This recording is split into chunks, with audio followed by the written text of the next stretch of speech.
नमस्कार दोस्तों, एक बार फिर से आपका हमारे चैनल में स्वागत है। दोस्तों, आज की इस वीडियो में हम सीखने जा रहे हैं एबल टू या अनेबल टू का यूज सेंटेंस में कैसे करते हैं। तो आज की यह वीडियो बहुत ही इंटरेस्टिंग और नॉलेजेबल होने वाली है, तो वीडियो में अंत तक बने रहें, आपको यहाँ पर कंप्लीट नॉलेज मिलेगा।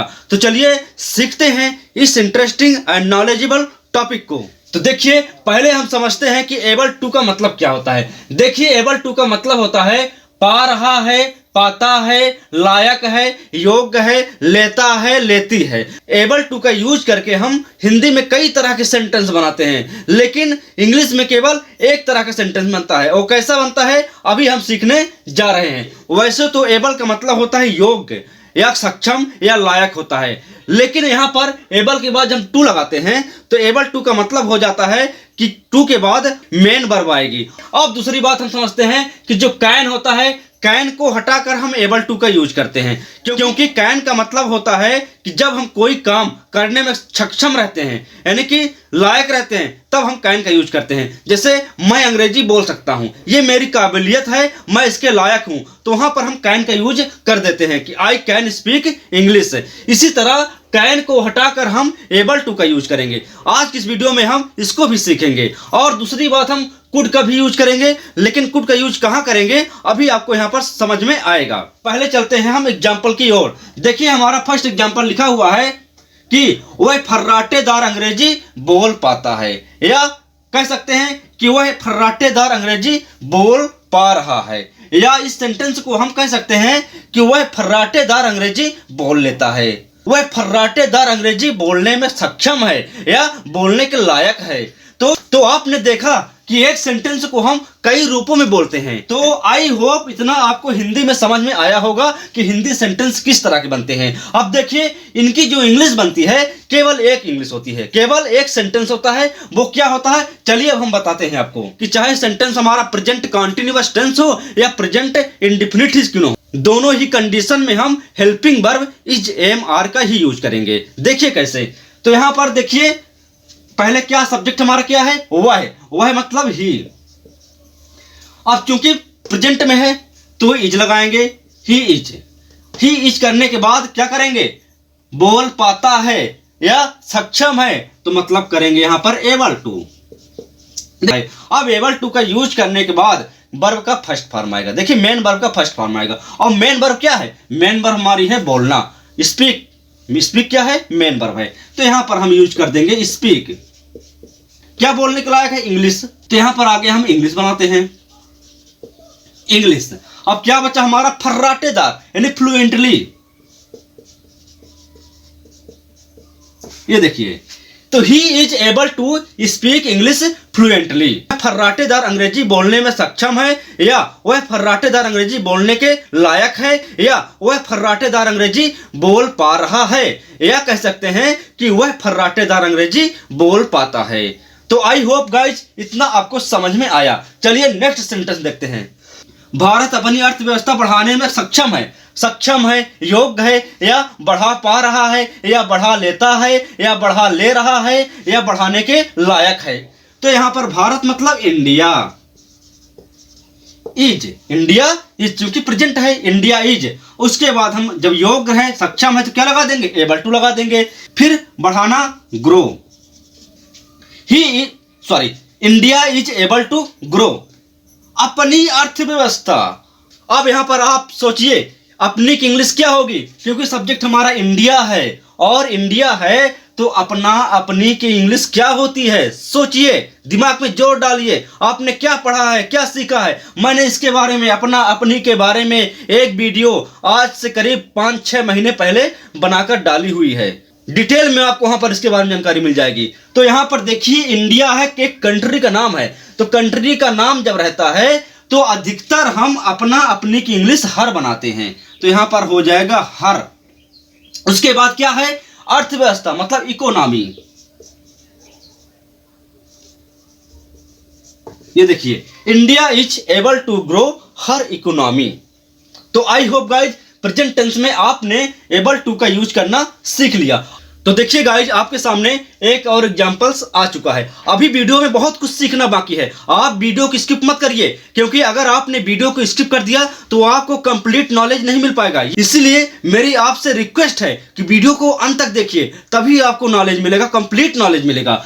इस सेंटेंस को अब आप देखिए, वह अपना होमवर्क नहीं कर पाता है, या वह अपना होमवर्क नहीं कर पा रहा है, वह अपना होमवर्क करने के लायक नहीं है, या वह अपना होमवर्क करने में सक्षम नहीं है। क्योंकि सेंटेंस हमारा निगेटिव है तो इसका भी रूल्स होता है। क्या होता है देखिए, तो वह अपना होमवर्क नहीं कर पाता है, प्रेजेंट है मतलब, तो ही इज। अब क्योंकि नहीं है तो यहां पर हमने लगाया नॉट एबल। एक बार हमने यहां पर नॉट लगाया, not able to, he is not able to. जरा ठहरिए, आपको यहाँ पर अभी कुछ और लगाना है। यहाँ पर आप नॉट एबल टू का यूज कर दिए हैं, निगेटिव आपका बन गया, लेकिन अभी एक और चीज लगाना पड़ेगा, वो हम बताएंगे अभी इसको बताने के बाद। तो वीडियो को स्किप मत करिए। He is not able to, फिर देखिए करना do, he is not able to do अपना होमवर्क। क्योंकि सब्जेक्ट हमारा ही है तो अपना इंग्लिश हिज बनेगा, हिज, और होमवर्क मतलब होता है होमवर्क। ये देखिए, he is not able to do his homework. अब इस सेंटेंस में हम अनेबल टू का यूज करेंगे। कैसे देखिए, he is unable to do his homework. देखिए यहां पर हमने नॉट को हटा दिया। क्यों हटाया? क्योंकि एबल का मतलब होता है सक्षम, और अनेबल का मतलब होता है सक्षम नहीं है, उसके लायक नहीं है। तो आप अगर नॉट का यूज नहीं करना चाहते हैं तो इसके स्थान पर अनेबल का यूज कर सकते हैं। यानी कि एबल के पहले यू एन जोड़ दीजिए, अनेबल बन जाएगा, उसका निगेटिव अर्थ हो जाएगा। यानी कि एबल का उल्टा क्या होता है? अनेबल होता है। एबल का उल्टा नॉट एबल भी होता है और अनेबल भी होता है। तो आप यहाँ पर नॉट एबल के स्थान पर अनेबल का भी यूज कर सकते हैं निगेटिव बनाने के लिए। तो इतना आपको समझ में आया होगा। चलिए अब देखते हैं इस सेंटेंस को। ये सेंटेंस हमारा पास्ट में दिया गया है। तो तुम पैसे नहीं बचा पा रहे थे, या तुम पैसे नहीं बचा पाते थे। तो यहां पर क्या हो जाएगा? यू, क्योंकि पास्ट है तो बाज वर आएगा, तो यू के साथ आता है वर, यू वर।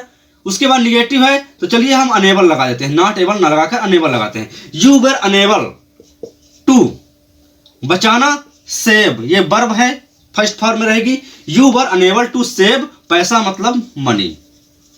सेंटेंस हमारा बना you were unable to save money. अब यहां पर हम अगर नॉट जोड़े तो ऐसा भी कह सकते हैं कि वर के बाद नॉट एबल टू लगा सकते हैं, नॉट एबल टू। ये देखिए, you were not able to save money.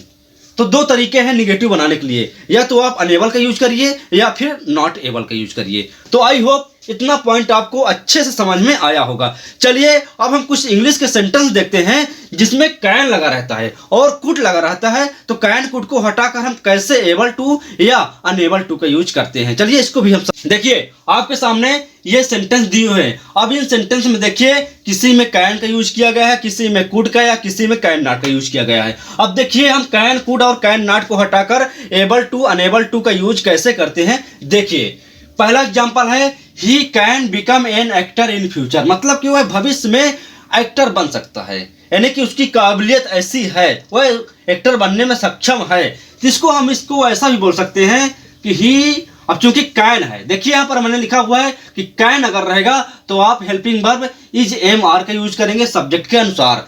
तो देखिए यहाँ पर कैन है तो सब्जेक्ट हमारा क्या है? ही है, तो इसके अनुसार आएगा इज, ही इज। उसके बाद सेंटेंस हमारा अफर्मेटिव है तो क्या यूज करेंगे? Able to, he is able to. फिर ये वाला पूरा पार्ट यहां से कंप्लीट कॉपी कर लीजिए। तो he is able to become an actor in future, he is able to become an actor in future. यानी कि इन दोनों सेंटेंस का मतलब एक ही होता है। वह एक्टर बनने में, वह भविष्य में एक्टर बनने के लायक है, सक्षम है। तो आप चाहे तो इसको बोलिए या फिर एबल टू का यूज करके बोलिए। देखिए next example, they could achieve their goals. अब यहाँ पर कुड का यूज किया गया है, मतलब कि वे अपना लक्ष्य प्राप्त कर सके। तो यहाँ पर देखिए क्योंकि कुड दिया गया है तो कुड के लिए क्या होता है? वाज वर का यूज होता है। अब यहाँ पर हम इज एम आर का यूज नहीं करेंगे क्योंकि कैन का पास्ट क्या होता है? कुड होता है। तो इसलिए यहाँ पर पहले सब्जेक्ट लिखेंगे, पास्ट है तो सब्जेक्ट के अनुसार यहाँ पर आएगा वर, दे वर, उसके बाद आएगा एबल टू, क्योंकि वाक्य क्या है, अफर्मेटिव है, तो हमने एबल टू लगाया। दे वर एबल टू, फिर अचीव, ये वर्ब आएगी अचीव देयर गोल्स। तो they were able to achieve their goals. देखिए नेक्स्ट और लास्ट में देखिए सेंटेंस हमारा निगेटिव दिया गया है और कैन नॉट का यूज किया गया है, तो यहां पर भी हो जाएगा बी, और चूंकि कैन नॉट प्रेजेंट में आता है तो यहां पर बी के अनुसार क्या आएगा, आर आएगा, क्योंकि सेंटेंस क्या है, निगेटिव है। तो इसको हम दो रूप में बना सकते हैं, या तो नॉट एबल टू लगाकर या फिर अनेबल टू लगाकर। तो यहां पर चलिए हम अनेबल लगा देते हैं, unable to earn a lot of money nowadays, यानी आजकल। ये देखिए मतलब हुआ कि हम आजकल ढेर सारा पैसा कमाने में सक्षम नहीं है, ढेर सारा पैसा कमाने के लायक नहीं है या नहीं कमा पा रहे हैं। तो आई होप गाइज आप एबल टू या अनेबल टू का यूज अच्छे से करना सीख लिया। अगर आपको वीडियो पसंद आया तो प्लीज इसे लाइक कर दीजिए, और हमारे चैनल पर यदि आप नए हैं तो कृपया हमारे चैनल को सब्सक्राइब कर दीजिए, क्योंकि हमारे इस चैनल पर इसी तरह के इंग्लिश से संबंधित ग्रामर और एडवांस स्ट्रक्चर आते रहेंगे। तो फिलहाल आज की इस वीडियो में इतना ही।